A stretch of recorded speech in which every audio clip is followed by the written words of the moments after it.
Hey everyone, for today's Hot Tip Tuesday, we're going to be going over furnace runtime. A lot of times I get phone calls asking, man, my furnace has not stopped running. Do I need a bigger furnace? Or sometimes people say that short cycles, meaning that my furnace turns on, it turns off, turns on, turns off. Do I need a smaller furnace? What I'm going to be going over today is furnace runtime.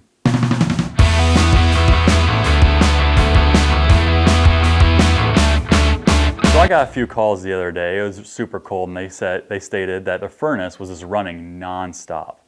Well, in Iowa, we design our heating and cooling systems off of ASHRAE standards. So in Des Moines, that standard is -4 degrees. Now, when it's -4 degrees or lower, expect your furnace to be running non-stop.